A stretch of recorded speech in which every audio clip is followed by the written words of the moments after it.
All right, just first of all, just want to put out thoughts and prayers to University of Virginia football team and that whole community there. When I found out yesterday, man, you know, details started to come out, and just man, heartbreaking is the one word I would say that describe it. It's what a tragedy that is, and I really feel for Tony Elliott and the staff and everybody associated with that. That's an extremely difficult situation for everybody to deal with, particularly on that campus, but really everywhere. And it affects. If you're a football player and you saw that, I mean, it affects you, and I'm sure our kids when the news came out, it affected them in a way, and it just puts life into perspective. That life is so much more important in football or anything else that we're doing, and especially for these young people. So, just really, really sad situation. We plan on putting a helmet sticker to honor those guys of that program on our helmet this week, and we got a player that was Anthony Johnson that was here that's there now, and he's devastated. So. But yeah, just really feel for those guys. But get to the game, Clemson game, tough, hard-fought game. Proud of the way our players went out and played extremely hard, gave their all the way to the very end. We certainly had chances and opportunities in that game to seize control of the game there in the second half. I mean, our defense kept playing their butts off, getting the ball for us offensively. We didn't do anything with it. We're certainly trying our best and trying to fight for yards, and just couldn't get it down there. He didn't make enough plays. I mean, Clemson's got a good football team. I mean, we said that last week. Everybody wanted to write them off after the Notre Dame game, but they got a ton of talent. Great environment there at Clemson. Great, over 80,000 people there in the stadium, and loud, and certainly a home field advantage there for them. Great atmosphere, and we didn't make enough plays, bottom line. We didn't make enough plays, and they did. We got to find ways to move the ball and score points. And, I knew tackling was going to be a thing. We didn't tackle great, I didn't think, on their backs. They run hard. A lot of respect for their running backs, and Shipley in particular, just how tough he is. But I think for us, get back here Sunday, put that one to bed, and move on to NC State, another really good football team, and an excellent defense. Kind of been led by their defense this year. A ton of experience back. Three best linebackers, probably combination maybe in the country, with their three linebackers. Extremely productive linebackers, and they do everything. They from interceptions to sacks, tackles for loss. They're running all over the field. Very impressed about their linebackers. Offensively. Lost their quarterback, and they've played a couple of other guys.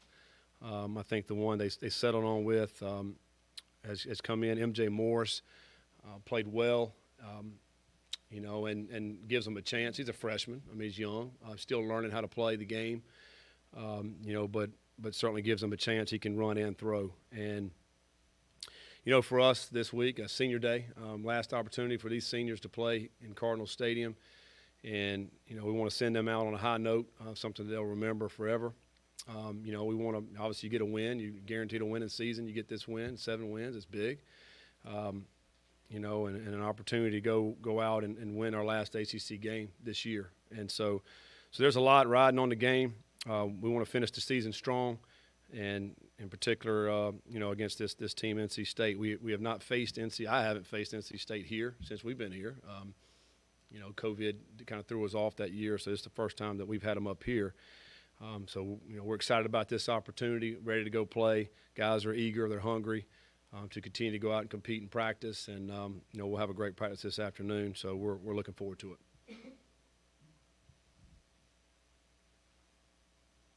it. Can you kind of talk about the senior class a little bit more and what they've meant? And it seems like it's a pretty large group of guys that you're going to be honoring on Saturday. Yeah, it's a good group, man. It's you know, and it's kind of odd because I feel like there's like three different classes probably within this class. I mean, with the COVID, you know, you got the guys that's been here, you know, like Malik that's been here forever, and Caleb Chandler, and those guys that's been here for a long, long time. Yasir, you know, and really, I got a special place in my heart for those guys because they've been through so much in the period of time since they've been here. As much as any class that's probably ever been through anything, really. I mean, they've been through coaching changes, they've been through, you know, the COVID situation for 2 years, getting another year. I mean, it's just a lot of stuff that's crazy that's never happened really, and what they've meant to us just as people too. I mean, you know, we've been around them a long time now, and you know, you're certainly going to miss those guys. You spend so much time with them here, not only during the season but in the off season and all, you know, and so really going to miss those guys. You know, and then the other guys too that hadn't been here as long but have meant a lot to our program. The fight that they've shown through the time that we've been here, a lot of adversity they've been through, and to be able to come through that and to fight through it and get on the other side of that's what I'm most proud of with this group. And that's why we want to finish strong also. That's why we want to win these last two games and come out with a really nice season in one of the more difficult schedules that we've had in Louisville football. And these guys to be able to be a part of that is something they'll remember forever. And you know, we're certainly going to miss them.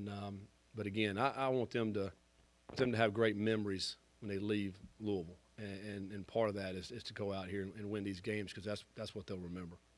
Coach, what's Malik's status? Do you expect him to play this weekend? Yeah, I mean Malik's day to day. I mean, you know, we saw, you know, he went out and the last play before half and kind of landed on his shoulder, kind of dinged that whole area around there. I don't really know specifics of the injury, but I really just kind of bruising around the shoulder, and.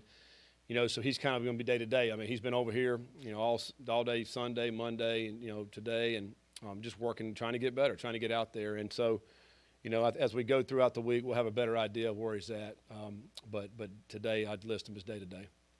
What about it? You said his shoulder. What about his arm? Is that very limiting, or? Well, I mean, his hand. I'm sorry. Yeah.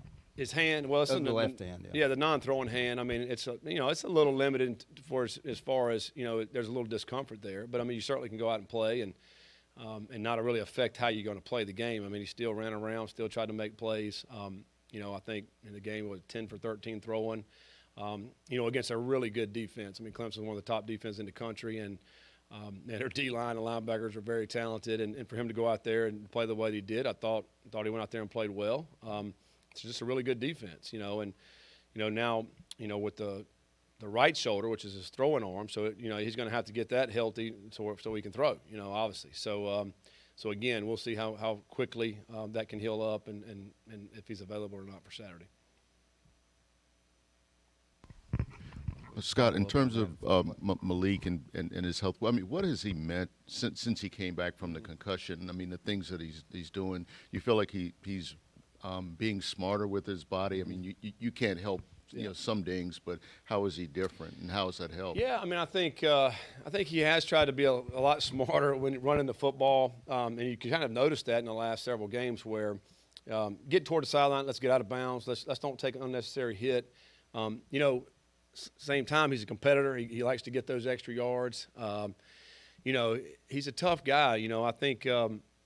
You know, obviously he's played a lot of football over the last 5 years and taken a lot of hits and a lot of shots. And some of the shots he takes, a lot of times we don't even notice because he just threw the ball and we're all looking at the ball and that guy's laying on the ground because he just got another hit, you know. And for him to get back up and to keep playing. But I do think the last several weeks he has been a lot smarter running. Hey, get down when you need to get down and get out of bounds and don't take those unnecessary hits. And because he is a big threat even when he doesn't run, because they have to account for it. You know, they have to set their defense up to know, hey, that daggone Cunningham, he can take the ball down on the backside and he can be gone. So we better have a guy back here. You know, so there is value even when he doesn't run, just for the threat of the run. And you know, and I think teams, you know, they certainly have to guard against that. But yeah, we want him to be smart. I mean, don't take unnecessary hits. Get down when you need to and get out of bounds. And you know, let's let these other guys, you know, take the shots. I guess, Scott, you know, obviously if Brock has to go, he's, you know, played a lot this season. it's just from, the first time he's stepped on campus, what have you just seen from him, and how does his background and, having started at previous schools and having some success there just really affect, or just factor into the kind of person he is? Yeah. Well, I mentioned this, I don't know, a couple weeks ago. He's got a lot of confidence. I mean, he's got a lot of confidence in his ability. I think when he goes out and he makes plays, it just increases that. I mean, I thought he did a lot of really nice things the other night against Clemson. Again, a really, really good defense. And, he's got guys breathing down his throat there, and he's still standing in there making those throws. I think that gives him confidence to know, hey, listen, when I got a plan of knowing how to attack this defense with this particular play, he's really, really good. And that's one of the things he told me after the game. I said, I feel really good when I understand the play and got a good plan for it. And, so for us as coaches, hey, we got to put together a plan for him that he feels really good about and confident to make those plays. I think the more he plays, the better he feels. And so you mentioned, I mean, he's played a lot over the last several games and gone out and made a lot of great plays for us. He's becoming more and more confident with the offense, having gone through the spring, the summer, and and then as he's going out and played some games. I think we have confidence in him, and I think the receivers do too. I think they know, hey, get open. He's going to throw us a ball where we got a great chance to make the play. I think we saw that in the second half last week. I mean, T. Huddy made some great catches on the outside, but Brock gave him a chance. He threw it in a place where they got an opportunity to catch it, and I think that's what we want as a quarterback, from our quarterback position. Hey, give them a chance to make plays, and like a guy like T. Huddy is going to come down with it and make those plays. I think another great example is what he did in the game where we throw a touchdown to T. Huddy. They knocked that off the books. He hits Braden wide open, and it kind of got in the lights, and he doesn't catch it. He still stood in there and threw a touchdown pass, right after that. So, I'm really pleased with the way he's been playing, and we got to do a great job as coaches to find ways for him to be able to move the ball if he's going to be playing. Scott, you mentioned that Malik got hurt on the last play of the first half. The announcers were pretty critical about having him in with 2 seconds to go, and what they said was very little chance of scoring. What were your thoughts on when you did have him in the game at that point, and are you have any second thoughts about that? Yeah, we're trying to score. We're just trying to score. I mean, we're trying to win the game. And, we felt Malik gave us the best chance to try to go win. I mean, that's the bottom line. Matter of fact, when he took off running, I thought he was getting ready to score. Like, we get another block right there. He kind of started stumbling, but if he keeps his feet and gets a block, he's got an opportunity to score. Maybe change the game. I mean, I don't know. I'll never second guess that. I mean, we're trying to win at all costs. And, go to Malik and tell him you're coming out. You're not going to play this play. See what he tells you. I mean, he's trying to win. I mean, he's going to play. I mean, so we're going to give ourselves the best chance to go win the game. And there's no thought on that. Scott, I think it was the first time all year you've just used, I think, the same 5 guys up front. Mm-hmm. Was that obviously Luke not being all the way back, but kind of injury related, and you like to rotate to keep them fresh? Do you anticipate kind of going back to that? I really and truly, you mentioned the guys up front, but that happened in a lot of positions where we didn't play as many guys in this game, and I think Clemson had a lot to do with that. I mean, they're really talented. I mean, they're a really talented team, and guys that were out there, they kind of they're in the flow of it, a feel for it. You put a guy in there who maybe hasn't been in the game, and the size, the speed, you don't want to have a negative play. I mean, we're trying to fight for every, to the point of his question, we're trying to fight for every play. Like, every play matters, and we're trying to do the best we possibly can to make some plays. So we don't like to do that. I mean, hopefully this week we'll be able to get some more rotation, and I'm saying a lot of positions, but get more rotation, get more guys in, because you do get wore down. I felt we were a little tired there in the fourth quarter, and that's us trying to keep our guys in there to try to go win. So, but yeah, I mean, I think we'd like to be able to rotate more, and hopefully this week we got to get, as coaches sometimes you get just locked in on that. We can't take my guy out, but we got to just do it, and just even if it's for 6 or 7 to 8 plays, let's get some rotation. Yeah, I mean, Luke's going to practice today. Hopefully, he'll be back this week. So he's going to go through practice at a limited basis, but we're putting him in. He's, go with the offense. I think he's really, really close, and hopefully he'll be able to play this week. Scott, there were some questionable calls, non-calls in the game against Clemson. Did your mindset change a little bit after reviewing that film, and was there any communication to the league on some of that stuff? Yeah, I mean, I think, feel like we have this conversation every week, but you know, it is frustrating. I mean, it really is. And but you guys, you know, I saw there's a bunch of stuff circulating out there. I've seen still shots. I've seen videos of things, and I think, you know, there's enough out there for everybody to see, and they can get their opinion on that. And you know, I'm really not going to speak on it, you know, because it really doesn't do any good, and, you know, to speak on it in the public, you know. But we certainly turn our plays in every week. We get our feedback on it. You know, it's frustrating. It's very frustrating. And the biggest thing to me that's frustrating is because our kids are playing their butts off, and all of a sudden you get a call that maybe, you know, probably shouldn't have been called, and, you know, what do you tell them? You know, to me, that's the hardest thing that I have to deal with. You know, go to our players and say, hey, just keep playing. Just keep playing. We can't control that. You can control how you play. And that's the part that's so frustrating. But, hey, all we can do is keep playing and go out there and try to make enough plays to go win. Yeah, Yasir's had a tremendous year, probably all-conference type player. Can you talk about his development since you first started coaching him, and what makes him the player he is, and also where does he project as a professional player?